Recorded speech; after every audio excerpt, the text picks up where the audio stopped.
अस्सलाम वालेकुम dear friends, welcome to my YouTube channel वांगशन वन शॉट एफ। तो चलिए आज के न्यू पार्ट को बिना देर करके स्टार्ट करते हैं। उस पार्ट में हमने देखा था कि वेइंग को वांग जी ने कहा था कि तुम जैसे के लिए नॉर्मल बात हो सकती है, मेरे लिए नहीं। ये बोलकर वांग जी बहुत गुस्से में चला गया था वहाँ से। वांग जी गुस्से में था, इसीलिए सब कुछ बोल रहा था। वेइंग अभी भी बेड पर बैठा हुआ था, उसके ऊपर ब्लैंकेट थी और नेकेड था अंदर से। वेइंग की आंखों में आंसू थे। ये सब उसकी गलती है? क्या सब कुछ उसने किया है? अगर वो ऐसा कुछ नहीं करता तो ये सब कुछ नहीं होता, और ना ही वांग जी गुस्सा होता और ना ये सब कुछ बोलता। लेकिन उसका क्या मतलब है? मुझ जैसे का मतलब क्या है? मैं क्या करता हूँ? वांग जी फिर से बाथरूम से बाहर आ गया। उसने वेइंग को देखा जब ये बैठा हुआ है। वांग जी के बाल गीले थे। वांग जी नहा कर अभी आया है। उसने वेइंग को बहुत गुस्से में देखा। वेइंग की हिम्मत नहीं थी वांग जी के साथ नज़रें मिलाने की। वांग जी ने अपनी अपर रफ्स को लिया और लेकर पहन लिया। उसके बाद वो अपनी तलवार को उठाता है और बहुत गुस्से में वो उस घर से बाहर निकल गया। रूम से बाहर निकालने के बाद उसने दरवाजे को बंद कर दिया। वांग जी पहली बार इतना गुस्से में है और वेइंग उसे पहली बार इतने गुस्से में देख रहा है। वेइंग रो रहा था। वेइंग की आंखों में बहुत आंसू थे। वेइंग ने कहा, ये मेरी गलती है कि क्यों मैंने उसे नहीं रोका, क्यों मैंने अल्कोहल की जार को अदला बदली किया। अगर मैं ऐसा कुछ नहीं करता तो ऐसा कुछ नहीं होता, ना वांग जी वो सब कुछ पीता और ना ये सब कुछ होता। लेकिन उसका मतलब क्या था? उसने मुझे ऐसा क्यों बोला? उसकी कोई हिम्मत नहीं है मुझे ऐसा बोलने की। वेइंग की आंखों में बहुत आंसू थे। वो फूट फूट कर रो रहा था। उसे संभालने वाला कोई भी नहीं था। वेइंग बहुत मुश्किल से उठता है और उसने अपने आप को संभालते हुए कहा, ये सब मेरी गलती है, सब मेरी गलती है, सब कुछ मेरी वजह से हुआ। वो वो मुझसे प्यार नहीं करता है। मैं क्या समझता हूँ अपने आप को? उसने अपने आप को थप्पड़ मारा। उसने कहा, ये मेरी गलती है, बस मेरी गलती है, इसमें लान वांग जी का कोई गलती नहीं है। वेइंग बाथरूम में चला गया। वो बाथ टब में था। रात की पूरी बातें वेइंग को याद थी। एक सेकंड की बातें फिर वेइंग को भुलाए नहीं दिया। वेइंग सब कुछ याद था। वेइंग सब कुछ याद कर रहा था। वेइंग की आंखों में आंसू भी बह रहे थे। बूंद बूंद के आंसू बाथ टब के पानी में गिर रहे थे। वेइंग नहाकर उठता है। उसका पैर ठीक हो चुका था, वो चल पा रहा था। उसके बाद वेइंग ने अपनी रूब्स को पहन लिया। जो रूब्स कल रात वांग जी ने उतार दिए थे, वो रूब्स को वेइंग ले लिया, उठा लिया, वांग जी के भी और उसके भी, और फिर धोने के लिए लेकर चला गया। और फिर वो कपड़े धोकर रूम में वापस आता है। उसने देखा कि वांग जी अभी भी रूम में नहीं आया है। उसने पूरे रूम को क्लीन किया। कल रात का प्लेट्स को भी वो उसने क्लीन किया और फिर वो किचन में लेकर चला गया। डिसेबल्स ने कहा, ये क्या राजकुमार वेइंग, ये सब आप क्यों कर रहे हो? ये सब हम करेंगे। वांग जी ने कहा, अरे कोई बात नहीं, मैं कर रहा हूँ ना। सीन कट होती है। वांग जी अभी भी नहीं आया था। पता नहीं वांग जी कहाँ गया है। वेइंग ब्रेकफास्ट करने के लिए वहाँ पर आ चुका था। सब लोग खाना खा रहे थे। तकरीबन 10 बज रहे थे। अब सब लोग खाना खाते हैं 10 बजे, लेकिन अभी तक वांग जी क्यों नहीं आया है? क्या वो लाइब्रेरी पर है? वेइंग ब्रेकफास्ट करने के बाद वो वांग जी से मिलने के लिए चला गया। उसके बाद लैन कुरैन ने कहा, क्या बात है विभूषण, आज तुम दोनों इतने लेट क्यों हो गए? वेइंग ने कहा, वो आज हम लैन कुरैन ने कहा, 5 बजे तुम दोनों नहीं आए थे, ऊपर से तुम दोनों ने ब्रेकफास्ट भी बहुत लेट किया। लैन कुरैन की बात सुनकर वेइंग ने कहा, हम दोनों ने क्या वो ब्रेकफास्ट किया है? ये सुनकर लैन कुरैन ने कहा, क्या उसने ब्रेकफास्ट नहीं किया है? वेइंग ने कहा, वो मेरे साथ नहीं था। ये सुनकर लैन कुरैन ने कहा, वो तुम्हारे साथ नहीं था? वो ब्रेकफास्ट नहीं कर रहा था? वेइंग ने कहा, नहीं, मैंने उसे नहीं देखा। उठने के बाद लैन कुरैन ने कहा, लगता है कहीं गया होगा कसरत करने के लिए। मुझे उम्मीद नहीं थी लैन वांग जी से ऐसा। जो अपनी रूल्स को कभी भी ब्रेक नहीं करता है, वो अपने नियम को ऐसे भंग करेगा। वैसे तुम दोनों की नई नई शादी हुई है, कोई बात नहीं, तुम्हें माफ़ कर दिया। लैन कुरैन ने स्माइल किया। वेइंग ने कहा, वैसे अंकल वो कहाँ रह सकते हैं? क्या वो लाइब्रेरी पर है? कुरैन ने कहा, नहीं, वो लाइब्रेरी पर नहीं है, मैं वहीं से ही आ रहा हूँ। कोरैन ने कहा, वैसे मुझे तुमसे बात करनी है विंग। विंग ने कहा, जी। लान कोरैन ने कहा, देखो मुझे गलत मत समझना, लेकिन सच कहूँ तो तुम दोनों की शादी को तकरीबन 6 महीना हो चुका है, लेकिन अभी तक मुझे कोई गुड न्यूज़ नहीं मिला। विंग ये सुनकर उसके कान रेड हो गए। गुड न्यूज़ का मतलब विंग समझ गया। फिर विंग को रात की बात याद आ गई, मतलब वांग जी के बाद उसके बच्चे का नाम। फिर लान कोरैन ने कहा, मैंने वांग जी को एक किताब दिया है जिसमें हमारे पूर्वजों का नाम लिखा हुआ है, उनके बच्चों का नाम लिखा है, हमारे नाम लिखा है, हमारे बच्चों का नाम लिखा है। हाँ, अब बस तुम्हारा और वांग जी का बच्चे का नाम लिखना बाकी है।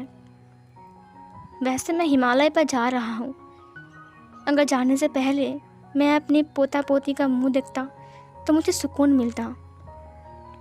विंग ने कहा, अंकल वो। फिर अंकल ने कहा, देखो मुझे पता है कि तुम एक मेल हो और मेल को थोड़ा टाइम लगता है, लेकिन तुम एक ओमेगा हो ना। मेगा तो बेबी को बर्थ देते हैं, बट ज़्यादा टाइम मत लेना, 6 महीने तो हो चुके हैं। विंग देखो, तुम मुझे गलत मत समझो कि मैं अंकल होकर ये सब कुछ बोल रहा हूँ। हमारे यहाँ पर कोई लड़की नहीं है, तुम्हारी सासू माँ भी नहीं है कि तुम्हें सब कुछ बोले, बट सच कहूँ तो मुझे एक ग्रैंड चाइल्ड चाहिए। ये सुनकर विंग को और शर्म आ गया। विंग छुपते हुए कहा, वो अंकल। लान कोरैन ने कहा, लगता है तुम्हें शर्म आ गया है, कोई बात नहीं, मैं जा रहा हूँ, मुझे बहुत सारा काम है, ठीक है। उसके बाद वो चला गया। विंग थोड़ी देर के लिए सोचता है, अंकल ये सब कैसी बातें कर रहे थे, ग्रैंड चाइल्ड, बेबी, गॉड, वांग जी का बच्चा। विंग को याद आया, वांग जी का बच्चा, वांग जी का बच्चा तो मतलब उसका बच्चा। नहीं, ऐसा नहीं हो सकता है। वांग जी एक राजकुमार है, वो कितना परफेक्ट है, वो कितना स्ट्रॉन्ग है, और मुझ जैसा इंसान जो कि एक नाटक कर रहा है बस। अंकल हमसे कितनी उम्मीद लगा के बैठे हैं। उसने जाते हुए लान कोरैन को देखा, वो वहाँ पर एक सीट पर बैठ गया, एक पत्थर के ऊपर। उसने कहा, अंकल कितनी उम्मीद लगा कर बैठे हैं, उन्हें पता भी नहीं है कि हम उनसे झूठ बोल रहे हैं। वो कितने खुश हैं ना कि हम उनके लिए ग्रैंड चाइल्ड लाने वाले हैं, बट ये कभी नहीं हो सकता है। लान वांग जी ना ही मुझसे कभी प्यार करेगा और ना ही मेरे करीब आएगा, और ना मैं उन्हें कभी ग्रैंड चाइल्ड दे सकता हूँ। ये एक सपना है बस, जो कि सिर्फ मैं देखता हूँ और कोई नहीं देखता। वांग जी मुझसे नफरत करता है, इसीलिए तो आज सुबह वो इतना गुस्सा हो गया था। सही कहा उसने, ये मुझे ऐसे के लिए नॉर्मल बात हो सकती है, लेकिन उसके लिए नहीं, क्योंकि वो एक राजकुमार है, मैं क्लब डांसर हूँ। मेरे लिए शायद ये एक नॉर्मल बात है कि 100 सोने के सिक्के के लिए मैं उसके पास सो गया। ये सच है ना कि मैं सो गया, क्योंकि मैं होश में था, लेकिन फिर भी मैंने उसे नहीं रोका। क्यों? मैंने क्यों नहीं रोका उसे? मैं कितना गंदा हूँ ना, मैं कितना स्वार्थी इंसान हूँ, मैं सेल्फिश हूँ। मैंने खुद के स्वार्थ के लिए उसका यूज़ किया। नहीं, मुझे क्या लगा था कि वो मुझसे प्यार करता होगा। मुझे लगा था कि सुबह उठकर जब वो दिखेगा कि मैं उसकी बाहों में हूँ तो वो बहुत खुश होगा। वो तो गुस्सा हो गया है और उसका गुस्सा बोल रहा है कि वो मुझसे कितना नफरत करता है। मैं बस यहाँ पर एक्टिंग करने के लिए आया हूँ, मैं क्यों बोल रहा हूँ, बस बहुत हो गया है। मैं उसका गुस्सा नहीं दिलाऊंगा, मैं उससे माफ़ी मांगूंगा। ये मेरी गलती है, उसकी गलती नहीं है। हाँ, विंग उठ गया। विंग ने कहा, मुझे ढूंढना पड़ेगा, वो कहाँ है। मैं उसे जाकर बोलूँगा कि मेरी गलती है, उसकी कोई गलती नहीं है, मुझ जैसे इंसान को माफ़ कर दो, माफ़ कर दो मुझे। विंग की आंखों से आंसू बह रहे थे। विंग ने आंसुओं को पोंछते हुए कहा, नहीं, मुझे उससे बात करना ही पड़ेगा। विंग उसे ढूंढने लगता है। पूरे कबीले में वो वांग जी को ढूंढता है, लेकिन वांग जी कहीं भी नहीं था। उसने बहुत लोगों से पूछा, लेकिन किसी ने भी वांग जी को नहीं देखा है। इधर वांग जी नहाने के बाद वो जब बाहर आया था तब उसे बहुत ज़्यादा अजीब फील हो रहा था। उसकी आंखों में भी आंसू थे। वो बैम्बू फॉरेस्ट में आ चुका था। वहाँ पर वो बैठा हुआ था। पता नहीं क्यों उसे अपने दिल में बहुत ज़्यादा दर्द हो रही थी। क्या उसने अपनी नशे की हालत में विंग को बहुत चोट पहुँचाया? क्या उसने अपनी विंग को हर्ट किया है? विंग रो रहा था और विंग की आंखों में आंसू थे। अब वो विंग के सामने कैसे जाएगा? उसे कैसे मुंह दिखाएगा? उसने क्या कहा था कि वो विंग को टच भी नहीं करेगा, वो विंग को छुएगा भी नहीं। लेकिन आज ये क्या हो गया? वांग जी ने अपने आप को थप्पड़ मारते हुए कहा, तुम्हें शर्म नहीं आई लान वांग जी? तुम थोड़ा सा भी खुद को संभाल नहीं सकते हो? पता नहीं तुमने क्या क्या होगा। तुमने मेरे विंग को कितना चोट पहुंचाया, बोलो मुझे। उसने फिर से एक और बार खुद को थप्पड़ मारा। उसने कहा, मेरा विंग रो रहा था, मैंने उससे और चोट पहुंचा दिया। ये मैंने क्या बोल दिया तुम जैसे के लिए? जब मैंने ये बोला तब उसका मुंह देखने लायक था। मैंने ऐसे क्यों बोला? उसने फिर से अपने आप को थप्पड़ मारा। मेरे मुंह से ये कैसे निकला तुम जैसे के लिए? नहीं, ये मुझे बोलना चाहिए था, मुझ जैसे के लिए, क्योंकि मैं बहुत लापरवाह हूँ। उसने फिर से अपने आप को थप्पड़ मारा। उसने खुद को पनिशमेंट दिया कि वो जब तक ये सब कुछ नहीं बोलता है और विंग जब तक उसे माफ़ नहीं करता है तब तक वो अपने आप को पनिशमेंट देना बंद नहीं करेगा। वो पहले कोल्ड वाटर पॉन्ड में गया, अपने सारे रोप्स को निकाल दिया और फिर वो ठंडे पानी में बैठा रहा। घंटों तक वो बैठा रहा। उसके हाथ पैर सिकुड़ गए थे, कपकपा रहे थे जैसे कि वो अभी बेहोश हो जाएंगे। कोल्ड वाटर पॉन्ड जो कि दुनिया का सबसे ठंडा पानी है। वांग जी सहन कर रहा था। उसने कहा, सहन करो लान वांग जी, ये सब कुछ तुम्हारी गलती है। ये सब कुछ तुमने क्या है? तुम्हारी हिम्मत कैसे हुई ऐसा करने की? तुमने मेरे विंग को चोट पहुंचाया। वांग जी वहाँ पर बैठा रहा। थोड़ी देर बाद वांग जी उठते हुए कहा, इतने में नहीं होगा लान वांग जी, अभी तुम्हारी पनिशमेंट और बाकी है। लान वांग जी अपने रोप्स को पहन लेता है। उसके बाद वो एक पहाड़ के पास आता है। चट्टान के पास आकर उसने अपने हाथ को देखते हुए कहा, इस हाथों से तुमने मेरे विंग को इस हाथों से हर्ट किया ना, मैं तुम्हें नहीं छोड़ूंगा। उसके बाद उसने अपने हाथ को ठोकना स्टार्ट किया। वो एक के बाद एक मुक्का मरता जा रहा था। उसके हाथों से खून बह रहे थे। उस चट्टान में खून ही खून थे। इतना खून बह रहा था कि वो चट्टान खून से लथपथ हो चुका था। वांग जी की आंखों से आंसू बह रहे थे। उसने कहा, तुम्हारी हिम्मत कैसे हुई? तुमने मेरे विंग को चोट कैसे पहुंचाया? कैसे पहुंचाया चोट, बोलो मुझे। उसने फिर से अपने आप को पनिशमेंट दिया। उसके बाद उसने झरने को देखा और फिर वो वहाँ पर चला गया। अपनी जूते को उतारते हुए वो झरने के अंदर चला गया और पानी जहाँ पर गिर रही थी उस पत्थर के ऊपर वो बैठ गया। पानी वांग जी के ऊपर गिरा था। झरने का पानी बहुत ठंडा था। वांग जी ने कहा, सहन करो इसे, तुम्हें इसे सहन करना पड़ेगा। बहुत तेज़ी से पानी गिर रहा था जिसकी वजह से वांग जी को सिर पर दर्द भी हो रहे थे और पानी की वजह से वांग जी को ठंड भी लग रहा था। बट वांग जी अभी भी वहीं पर बैठा हुआ था। विंग पूरा दिन वांग जी को ढूंढता रहता है बट वांग जी से कहीं नहीं मिलता है। विंग ने कहा, ये वांग जी कहाँ चला गया है? उसने डिसेपल्स से कहा। डिसेपल्स ने कहा, लगता है हांग वांग चुन कुछ काम के लिए गए होंगे, वो अभी तक आए नहीं होंगे। थोड़ी देर बाद दो डिसेपल्स वहाँ पर आते हुए कहा, सुनो, कुल प्रमुख लान वांग जी को कुछ हो गया है। ये सुनकर विंग ने कहा, क्या? उससे क्या हुआ है? सीन यहीं पर ही कट होती है। नेक्स्ट सीन में लान कोरैन ने कहा, क्या वो झरने के पानी में बैठा हुआ था? फिर डिसेपल्स ने कहा, हाँ। कुछ डिसेपल्स वांग जी को उठाकर लेकर आ रहे थे। विंग की आंखों में सिर्फ आंसू थे। वांग जी बेहोश था। वो लोग वांग जी को लेकर आते हैं। वांग जी के कपड़े पूरे गीले थे। वांग जी पूरा भीग चुका था। विंग ने कहा, ये सब कुछ क्या हो गया है? उसके बाद डिसेपल्स उसे लेकर अंदर चले गए। विंग बहुत रो रहा था। लान कोरैन ने कहा, विंग, लगता है वांग जी कुछ प्रैक्टिस करने के लिए गया था, लेकिन वो झरने के पानी में क्यों बैठा हुआ था? लगता है वो अपनी पावर को कंट्रोल कर रहा था, लेकिन उसके पावर तो इतने खतरनाक भी नहीं है कि वो उसे चोट पहुंचाए जिसे वो कंट्रोल करना पड़े उसको। विंग ने कहा, ये मेरी वजह से तो नहीं ना, क्योंकि मेरी वजह से। अंकल लान कोरैन को उसने देखा। उसे एक बार के लिए लगा कि वो सब कुछ सच बोल दे, लेकिन विंग रुक गया। विंग ने कहा, नहीं, अगर मैंने सब कुछ सच बोल दिया तो अंकल मुझे कबीले से बाहर निकाल दे तो मैं वांग जी को देख भी नहीं सकता। नहीं, जब तक वांग जी को होश नहीं आता है तब तक मैं अंकल को कुछ नहीं बोलूँगा, और जब वांग जी को होश आ जाएगा तो मैं अंकल को सब कुछ बोल दूँगा, सब कुछ बोल दूँगा, चाहे कुछ भी हो जाए। तभी 2 डिसिपल्स आते हुए कहा, पास के गांव में जल दानवों ने फिर से हमला कर दिया है। विंग ने कहा, क्या? लान कुरैन ने कहा, वांग जी की ये हालत है और ऊपर से जल दानवों ने हमला कर दिया, अब क्या होगा? डिसिपल्स ने कहा, उन्होंने हमसे मदद मांगी है लान गुरु, अब हम क्या करेंगे?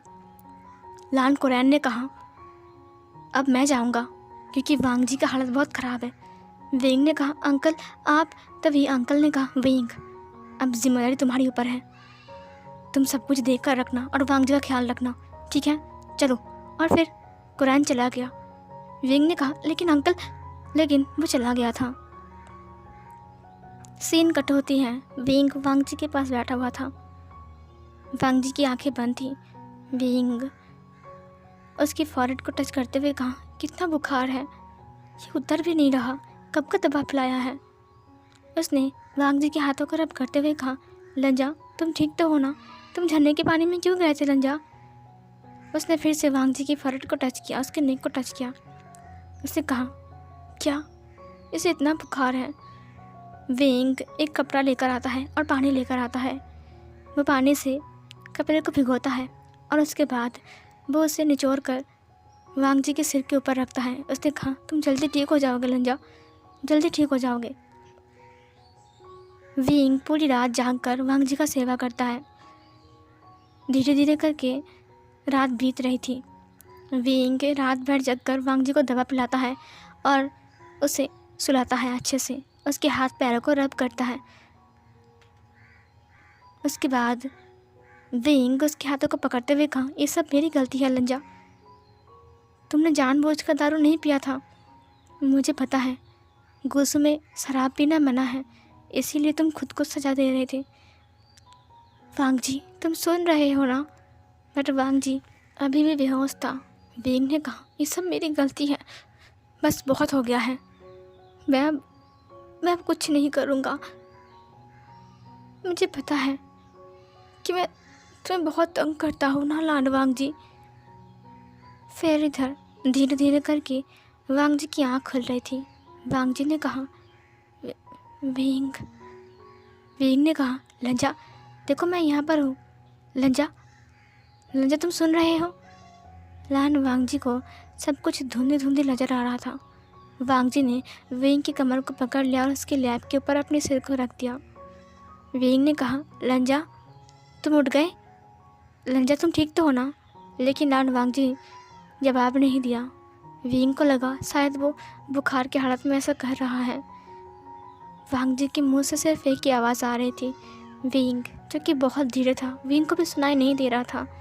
विंग ने बहुत कोशिश किया अपनी कान लगाकर वांग जी की माउथ से जो आवाज़ निकल रहा है वो सुनने की, लेकिन उसको सुनाई नहीं दिया, और अगर सुनाई दिया तो समझ में नहीं आया। विंग ने कहा, तुम जल्दी ठीक हो जाओगे, तुम चिंता मत करो। सीन कट होती है।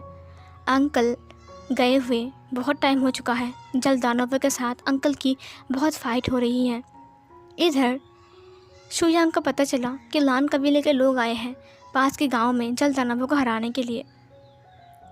उसके बाद शुयांग वहाँ पर आ गया और उसने देखा कि वहाँ पर बैन रोहान भी है और बैन रोहान लान्स की हेल्प कर रहे हैं। और शुयांग को मज़ा तब आया जब उसने लान कुरैन को देखा अपने सामने। उसने कहा, अरे वाह, ये तो बहुत सुनहरा अवसर है लान कुरैन को सच्चाई बताने का। इधर वांग जी को होश आ चुका था। वांग जी उठकर बैठ गया। विंग तब रूम में नहीं था। थोड़ी देर बाद विंग सूप को लेकर आ रहा था। सूप को लेते हुए वो टेबल पर रख दिया। उसने कहा, लंजा तुम्हें होश आ गया है? वो लान वांग जी के पास गया। जैसे ही वो लान वांग जी को टच करने के लिए जाता वैसे ही वो दूर हट गया। उसने कहा, अब मैं तुम्हारे लिए सूप लेकर आया हूँ, गरम है, रुको। उसके बाद उसने उसे गरम सूप दिया। वांग जी ने उसे ले लिया। वांग जी ने कोई बात नहीं किया। उसने एक बार विंग को देखा। उसके बाद विंग ने दवा को बनाना स्टार्ट किया। वेंग ने कहा, नहीं, अपने आप को कंट्रोल करो। वांग जी ठीक हो चुका है कि तुम्हारे लिए बहुत कुछ है। अब वांग जी के पास मत जाओ। उसे पसंद नहीं है कि तुम उसे टच करो। वो तुम्हें पसंद नहीं करता है विंग। तुम अपने लिमिट में रहो। वांग जी के राजकुमार है। क्या तुम्हें लालच आ चुका है क्योंकि तुम यहाँ पर रह पा रहे हो? मुफ्त में पैसे मिल रहे हैं तुम्हें बस एक्टिंग करने के बदले में। तुम बहुत लालची हो विंग। तुम्हें ये सब की लत लग गई है। अब तुम ये सब कुछ छोड़कर जाने की नाम नहीं कह रहे हो, बल्कि यहाँ पर रहने की इंतज़ाम करने के लिए लगे हो। नहीं, अब मैं ये अल्फ़ा वाइट को भी वांग जी को नहीं दिखाऊंगा। उसने अपनी कॉलर को ऊपर की तरफ खींच लिया। वांग जी ने विंग को देखा, जो कि उसकी तरफ निगाह देखकर अपनी जड़ी बूटियों को ठीक कर रहा था वांग जी को देने के लिए, और दवा बना रहा था। वांग जी को पिलाने के लिए वो उसे मिक्स कर रहा था। वांग जी ने अपने माइंड में कहा, लगता है ये सब कुछ होने के बाद विंग मुझसे बहुत नफरत करने लगा है, इसीलिए वो मेरी तरफ देख भी नहीं रहा, मेरे करीब भी नहीं आ रहा है, और देखा भी नहीं कि मेरा बुखार उतरा कि नहीं। वो मुझे छूना भी नहीं चाहता है। वो मुझसे कितना नफरत कर रहा है। वांग जी ने विंग को देखा। ये वाला पार्ट यहीं पर ही एंड होती है।